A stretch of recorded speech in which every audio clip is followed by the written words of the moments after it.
My name is Patrick Daniel Bickham, and I'd like to be your president. I think I could do it more compassionately. I think I could do it with a better grasp of what it's like to be a real person. And that's what the president should be, a person of the people. And today's politicians, I think, or, the people that we have elected right now, currently, are far removed from going to Walmart for some, cough medicine. And well, anyway, I have some things prepared, and this is what I am wanting to do here. Is give you something I have prepared. Kind of. This is a really loose first draft, and I've said more into my phone, thinking about this. But anyway, so I believe some group aims to weaponize the anguish and disagreements already present in child-parent relationships, not to mention conditions when puberty starts and flares up, if you know what I mean. We were all teenagers, and there's rebellion that needs to happen so they can learn to be their own people. You disagree with one parent and completely agree with the other one, and then you get older and maybe you flip sides, or maybe you're in the middle, or maybe both your parents feel the same way and you're rebelling, but there's common ground. There's more that makes us alike than separates us. And the bullet point I put on that was the division between old and young, and how there are nefarious groups out there that want to destabilize the home life so that younger people are more susceptible to propaganda. And I know when you hear the word propaganda, your ears automatically turn off and they say, nope, I can't listen to this person because they're, one, getting too serious, or two, taking themselves too seriously. And another one is, this person is a radical. I can't, they're talking about serious things off the top, and nobody's got time for that. Everyone needs to stay focused on only things that bring them joy. Then why do we go to work? Why does a construction worker go in? There's many reasons why someone would go into work, because that's the line of work that they appreciate, or they know that they need to make a wage, and hopefully it's a livable wage. Here's some more. We need more factory jobs, safe industrial jobs, so we can outproduce quality tools used for making the great future we are all building right now together.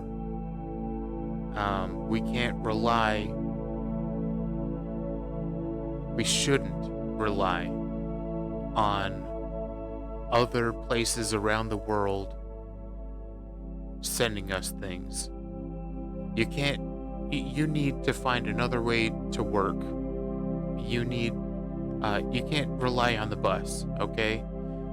And you can't rely on the train, okay? You can't rely on the boat. So, get a bicycle, learn the route, and then if you lose your bicycle, you know how to walk there. It's basic. It's for me. It's like, come on. I'm trying to prepare. I want us to be prepared for the eventuality that something catastrophic might happen. We need to start exporting quality goods and services, but mostly goods. Why did I say that? No, so we can start. We need to start exporting. Did I say we shouldn't? Anyway, we need to start exporting. We need to be competitive again, which means these factory jobs, these industrial jobs. We can't be so cheap as business owners and business types. You know, the people who run the business. You cannot squeeze the penny anymore. We need to make things. And this is just another symptom of trying to destabilize the homeland, the home. And we're teetering. America is teetering on the edge of name it, of anything, name it. And we need to get back in it. And we need to be not incentivized, but properly compensated. You know, it's not a reward that you go to work and you produce things that help the world. We're America. We are the world. We are the world. We are the children. Come on, okay?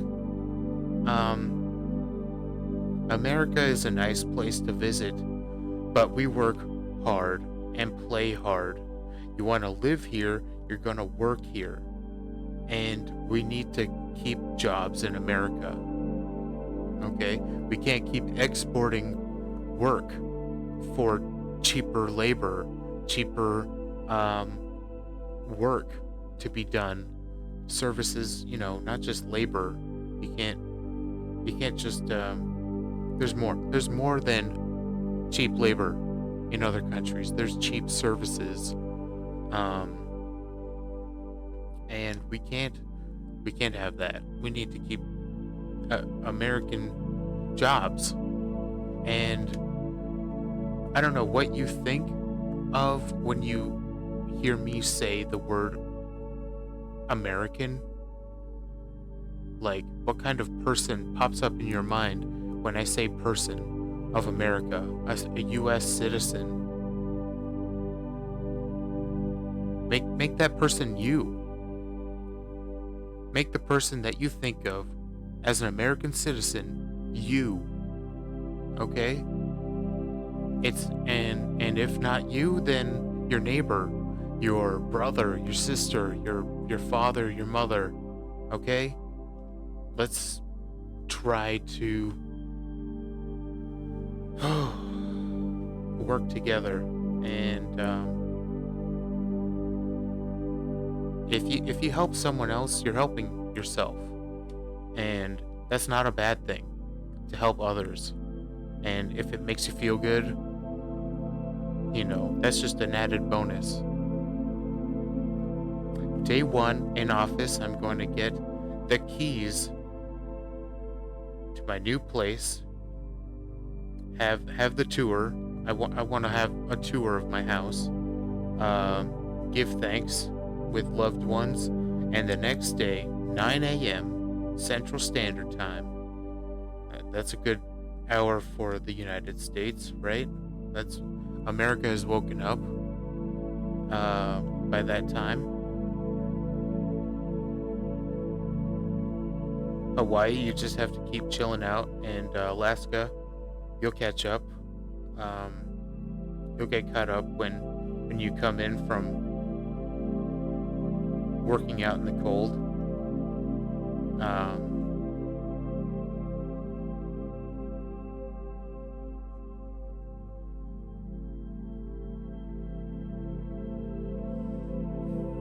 We're going to have. Oh, yes, we're going to have an Ask Me Anything question and answer with America. You want to know more about your sitting president? Just ask me, or the vice president. Ask us what you want to know further. Give us thoughts, ideas on things.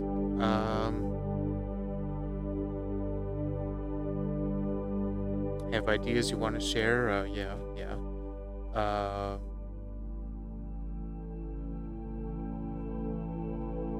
Hang on, I'm trying to read my own handwriting. We're taking notes and putting the best in a basket, and we're going to brainstorm on Instagram and X, formerly Twitter, formerly known as Twitter. I was writing in ink, and if this office and the letterhead on my stationery holds any power, we're going to get back on track. That's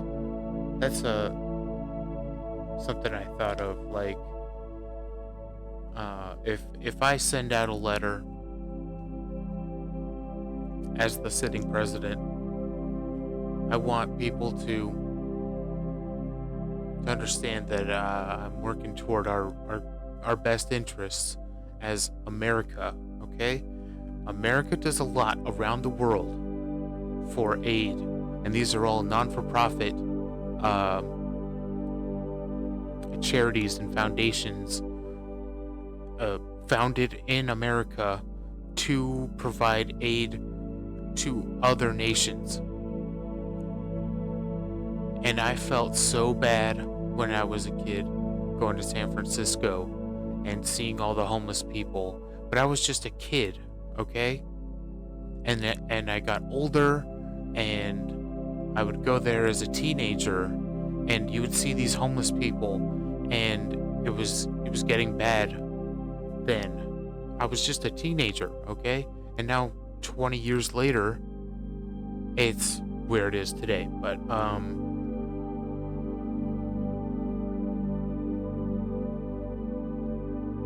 there's only so much you can do, for the rest of the world.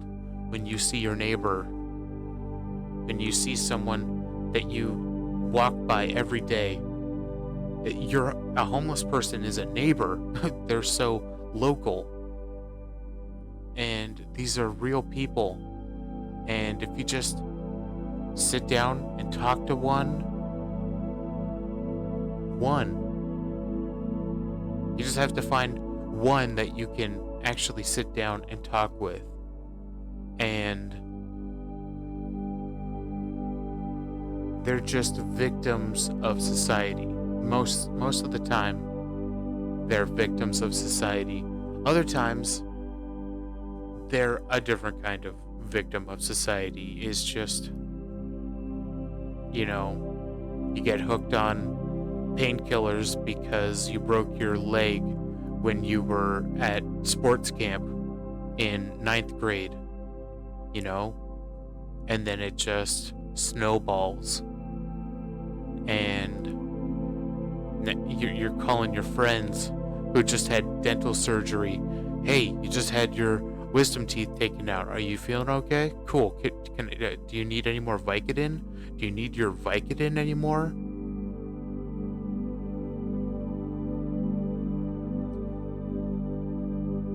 So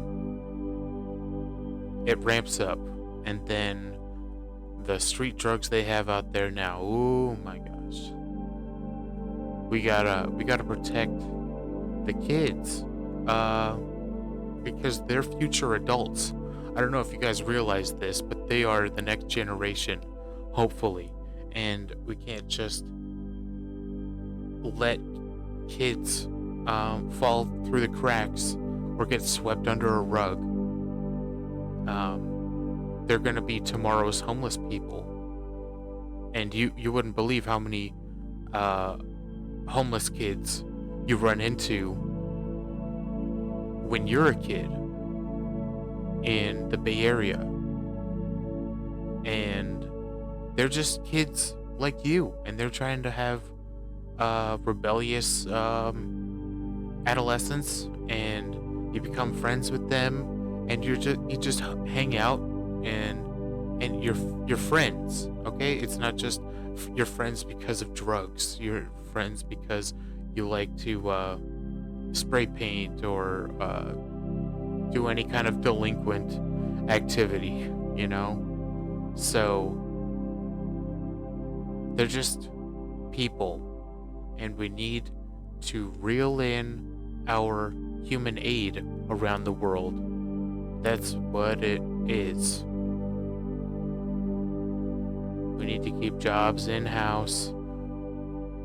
We need, and then we need to incentivize and properly reward and compensate medical people, because if they're actually out there doing what they can to help, then they need help in the financial realm or the whatever. They need assistance because they're helping us when our shit has hit the fan.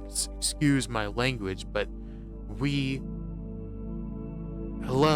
I'm mostly talking to my generation here, but I'm talking to everyone. I want everyone on my side because I'm on their side. I don't know how else to say it. Like, I'm gonna do my best to get people to work together, and if they won't work together, I'll find the second best mind in their field, or the third, or the fourth. Someone in the top 50 is gonna help me in every field. So, do you want to be part of the good future, or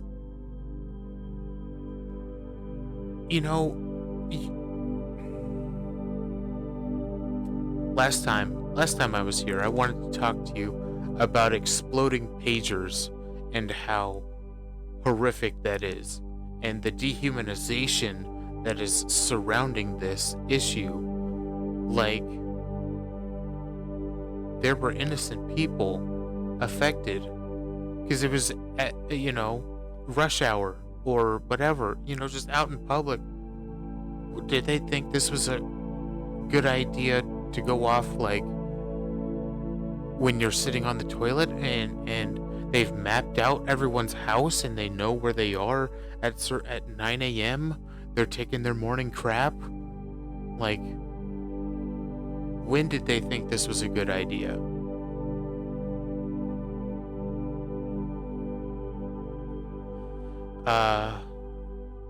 Because it wasn't an accident. It could not have been an accident. This was coordinated, and it's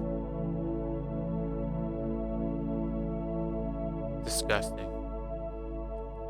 And the videos of the drones being used against Russian forces, that is the worst. That is making it so normal to have drones. There's no threat to the operator of the drone. And I was just watching Robin Hood, Prince of Thieves, and Kevin Costner doesn't have a good accent, but that's fine because, it was the 90s. But he used a crossbow against knights who had swords. And I don't think they even had shields.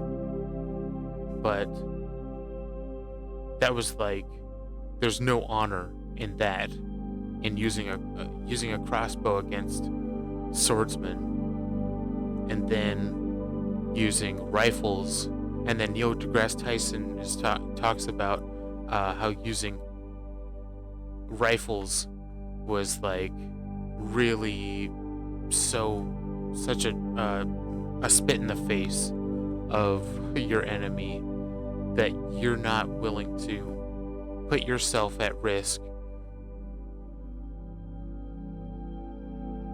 to enter conflict with this person because words didn't work, because words aren't working anymore.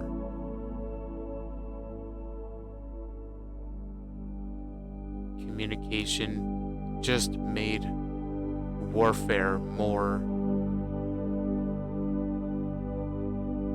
technical, more accurate, more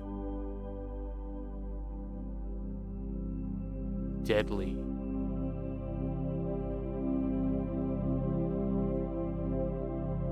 I don't know. It's less gruesome than when we were cavemen and we were just grunting at each other and they were bludgeoning each other. So 22 minutes, I feel like I really covered a lot, but still, like, those are the broad strokes, very broad strokes. There's a lot to worry about and not a lot that we feel that we can do. And then smart people will say, oh, you gotta just focus on the local. Well,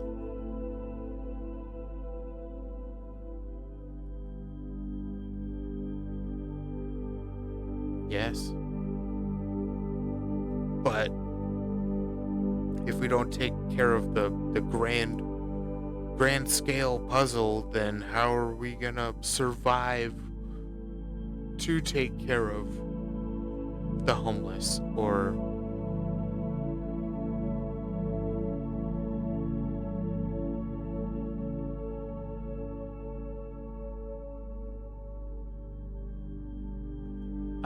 I put music to this because I didn't want the deafening silence to hit anyone too hard. I thought this would be a longer talk.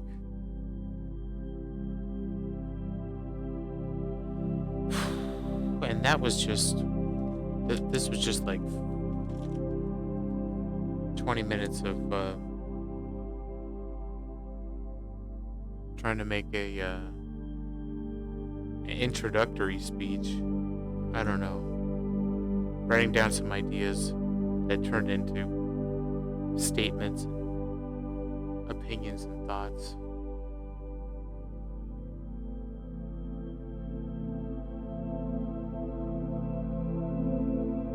And if your candidate doesn't win, what are you gonna do?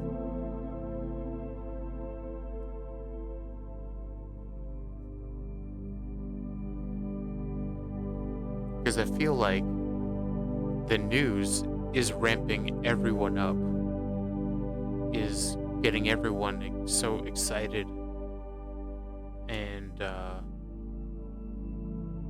the tension is building, and people, I don't know, I don't want people to get bloodthirsty, but who knows what is going to happen if the other side loses. What if your side wins?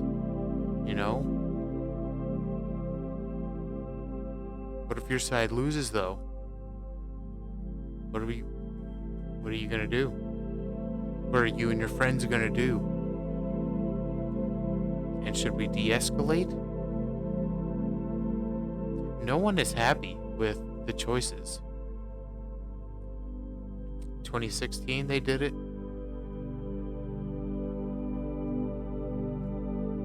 Bernie was a hopeful. Was the primary stolen from him?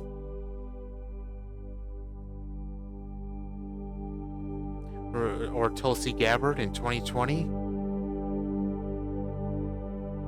Was it stolen from her? RFK 2024? Was it stolen from him?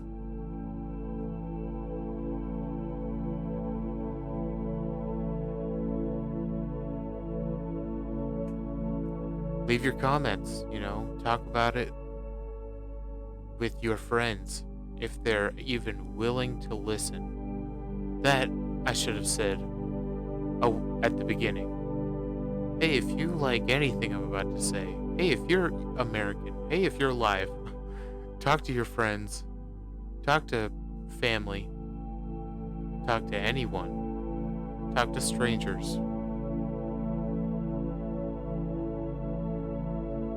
And have an open mind. Have an open ear, at least. Listen to half of what they say, at least.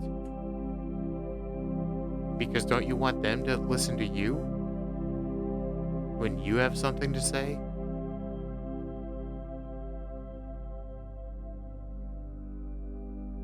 And I feel like it's so impolite to talk to anyone that you haven't set a meeting with, that you haven't set a hangout time with.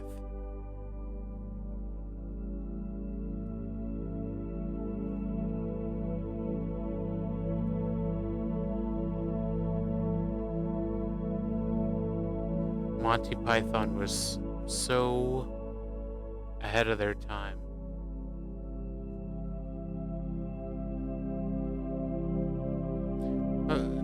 Put in the comments what you think I mean by that. Thanks for watching, and good luck to us. To us all. To us all.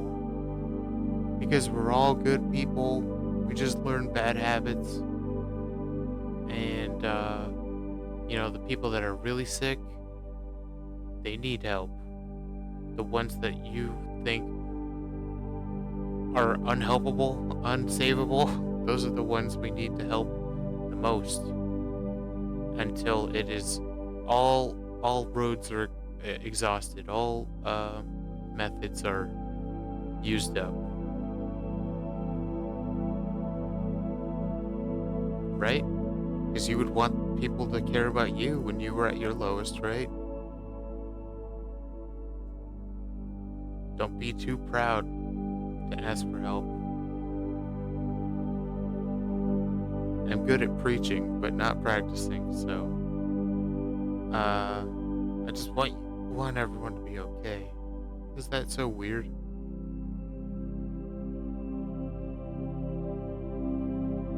Everyone has to be below me to feel alright? Even if I'm not the real president, I want the president to hear this.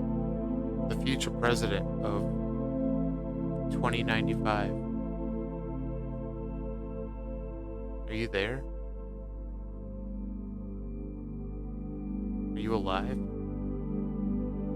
Did you make it? Where are you? Where are you from? What's your upbringing like? What are your policies today?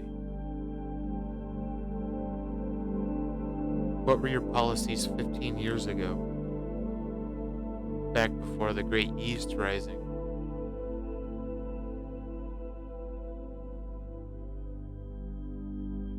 Okay. Later days. Pancake Syrup King. Later. Bye-bye.